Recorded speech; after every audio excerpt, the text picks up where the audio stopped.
नमस्कार, सुप्रभात। स्वागत एक बार पुनः आप सभी का आज की इस प्यारी सी सुबह में सब रंग कार्यक्रम में। मित्रों, कहते हैं कि जितना ऊंचा लक्ष्य होगा, परीक्षा भी उतनी ही बड़ी होगी। जितनी ऊंची प्राप्ति आप चाहेंगे, चैलेंजेस भी उतनी ही बड़ी होंगी। ये कभी नहीं हो सकता कि जितना ऊंचा लक्ष्य हो, उसके अनुपात में आपकी परीक्षा, आपकी चुनौतियां छोटी हों। इसीलिए यदि आपने जीवन में कुछ बड़ा पाने का लक्ष्य रखा है, ध्येय बनाया है, तो तैयार रहें कि बड़ी-बड़ी बातें आएँगी भी आपको रोकने के लिए, हिलाने के लिए, डुलाने के लिए। लेकिन हिम्मत के साथ यदि आप डटे रहते हैं, आगे बढ़ते रहते हैं, प्रयास करते रहते हैं, तो निश्चित रूप से आपको सफलता मिलेगी ही मिलेगी। चोट भले लगें, ठोकर भले लगें, भले आप लड़खड़ाएं, लेकिन अपने आगे बढ़ने के साहस को, प्रण को छोड़े ना, तो निश्चित रूप से सफलता आपके कदम चूमेगी।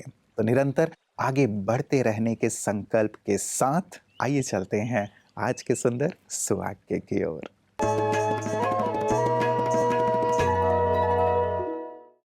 ओम शांति। कहते हैं आज इंसान को टेंस रहने की ऐसी आदत हो गई है कि टेंशन ना होने की भी उसे टेंशन होने लगती है। वास्तव में अपने जीवन को कठिन बनाने वाले हम खुद ही तो हैं। जब हम किसी को आगे बढ़ता देखते हैं तो उसे ईर्ष्या करने लगते हैं। जब हम दूसरे के अवगुण देखने लगते हैं तो उसे घृणा करने लगते हैं। एक पल की बात को हम वर्णन और चिंतन करके इतना बड़ा बना देते हैं कि वो पहाड़ जितनी दिखाई देने लगती है। ऐसा ही तो सभी करते हैं ना। तो क्यों ना आज से जिंदगी को थोड़ा आसान बना दें। बस 2 बातों की गिनती करना छोड़ दें। एक अपने दुख और दूसरे दूसरों के सुख। यकीन मानिएगा, आपकी जिंदगी ही नहीं अपितु आपके जीवन की हर मुश्किल आसान हो जाएगी। ओम शांति। मित्रों, किसी बड़े बुजुर्ग ने कहा है कि अपने तन को स्वस्थ रखना हमारा सबसे बड़ा कर्तव्य है, क्योंकि जब तक तन स्वस्थ नहीं होगा तब तक मन शांत और शक्तिशाली नहीं हो सकता। इसीलिए अपने तन के प्रति जागरूक रहना, उसे स्वस्थ रखना हर एक व्यक्ति का परम कर्तव्य है। और बात बिल्कुल सही भी है मित्रों। यदि हम बीमार हो जाते हैं तो मन कितना चिड़चिड़ा सा हो जाता है, मन रूखा रूखा सा हो जाता है, किसी कार्य में मन नहीं लगता।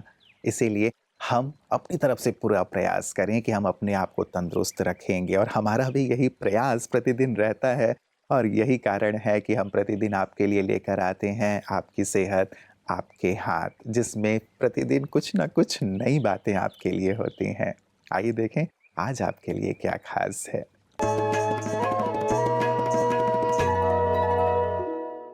ओम शांति।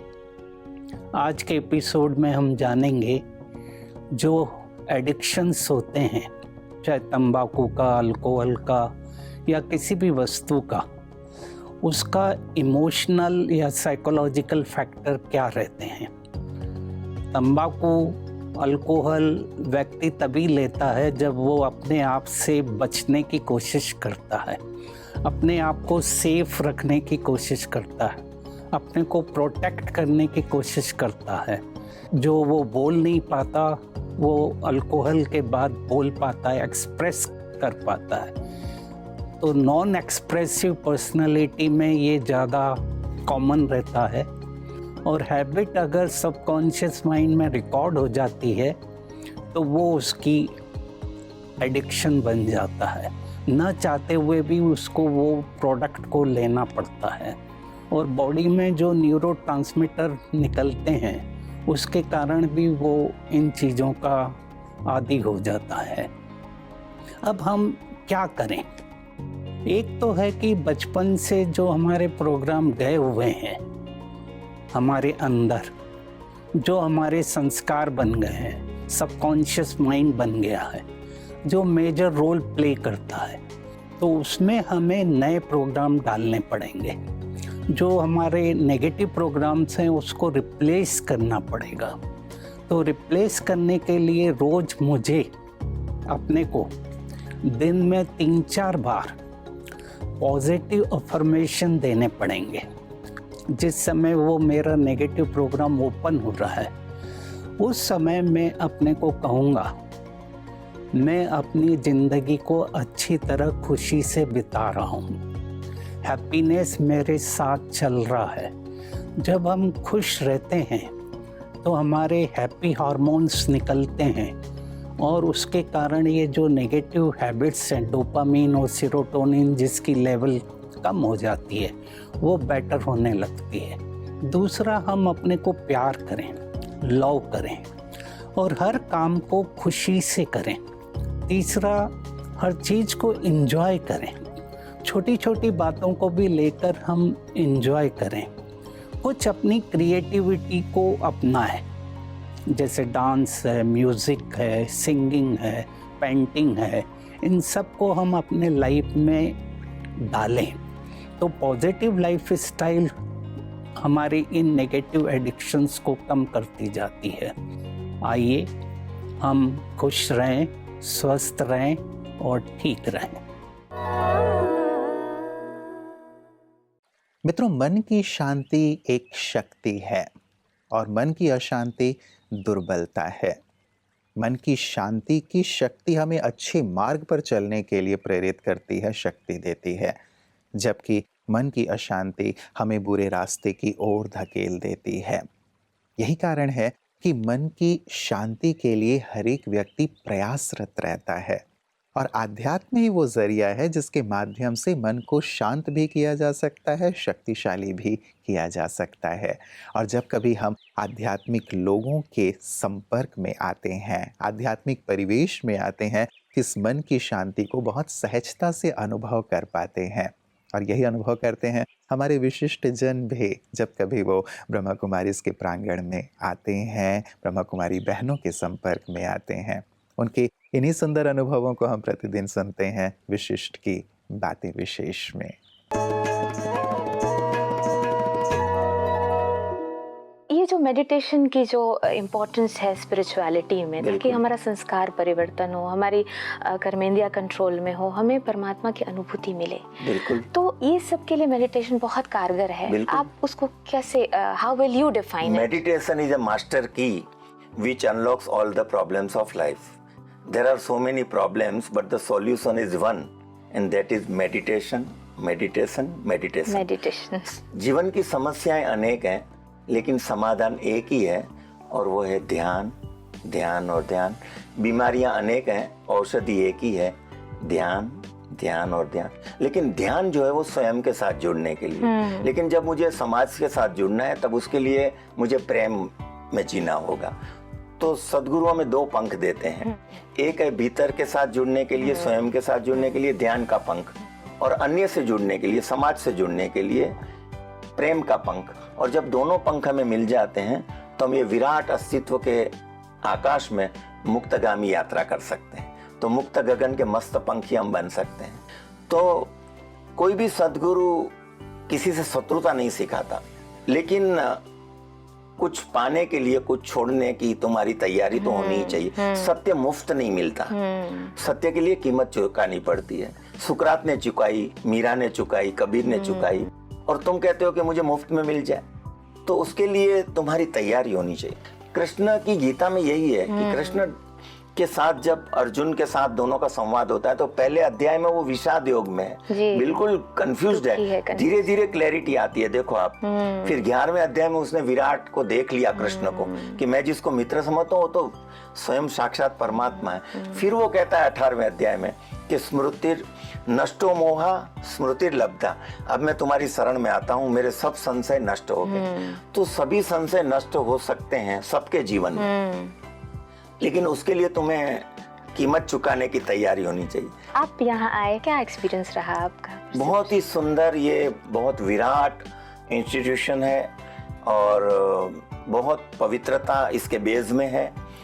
और मैंने यहाँ की जो क्लीनलीनेस बहुत ही मुझे अपील कर गई। यहाँ की व्यवस्था मार्वलस है, शायद ही दुनिया में इतनी खूबसूरत व्यवस्था कहीं हो कोई स्पिरिचुअल इंस्टीट्यूशन में। तो मैं बहुत ही आनंदित हूँ, मैं बहुत यहाँ से पाकर जा रहा हूँ। मित्रों, कहते हैं इंसान किसी और का कितना अच्छा दोस्त है, उससे कहीं ज़्यादा ज़रूरी है कि वो खुद ही खुद का कितना अच्छा दोस्त है। दूसरों को तकलीफ़ में देखकर हम कई बार बहुत अच्छी सलाह देते हैं, अपने मित्रों की भी हम बहुत अच्छी मदद करते हैं।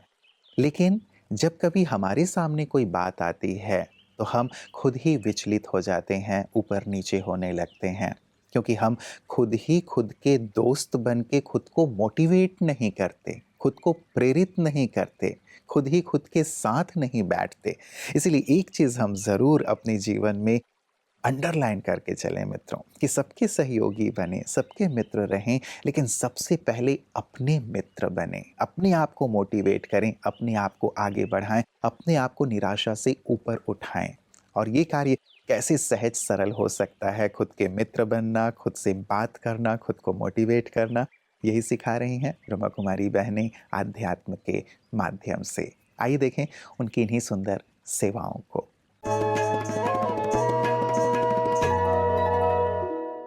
उत्तर प्रदेश आगरा के आर्ट गैलरी में स्थित ब्रह्मा कुमारीज द्वारा तनाव प्रबंधन तथा स्पार्क विंग द्वारा चलाए जा रहे द पावर ऑफ हैप्पीनेस विषय पर महिलाओं के मुस्कान ग्रुप, युवा एवं बच्चों के लिए विशेष सेशन आयोजित किए गए।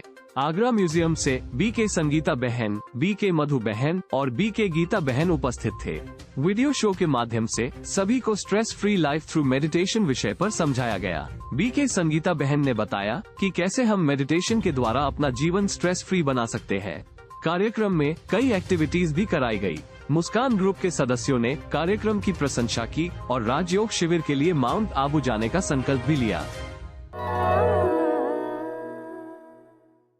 मित्रों, कहते हैं कि अपनी गलती स्वीकार करने में और बुरी आदत छोड़ने में बिल्कुल भी देरी ना करें, क्योंकि ये यात्रा जितनी लंबी होगी, वापसी उतनी ही कठिन हो जाएगी।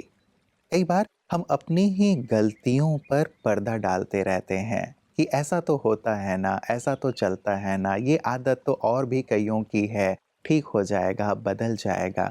लेकिन याद रखें कि जितना ज़्यादा हम गलतियां करते चलेंगे, उन्हें छिपाते चलेंगे, ये आदत और भी ज़्यादा गहरी होती चली जाएगी और उसे छोड़ना बहुत मुश्किल हो जाएगा। इसीलिए आज ही ये संकल्प कर लें कि हमें अपनी गलतियों को स्वीकार करना है और अपनी जो बुरी आदतें हैं उन्हें छोड़ते चलना है। तभी हम महानता की ओर बढ़ पाएंगे, तभी हम सफलता की ओर बढ़ पाएंगे और जीवन औरों के लिए प्रेरक और आदर्श बन पाएगा। बहुत गहरी सी बात है मित्रों, लेकिन बहुत प्रैक्टिकल है। गहराई से इस पर ज़रूर विचार कीजिएगा। कल पुनः इसी वक्त आप सभी से मुलाकात होगी। आज का दिन आपका बहुत बहुत शुभ और मंगलमय हो। इन्हीं शुभकामनाओं के साथ नमस्कार। ओम शांति।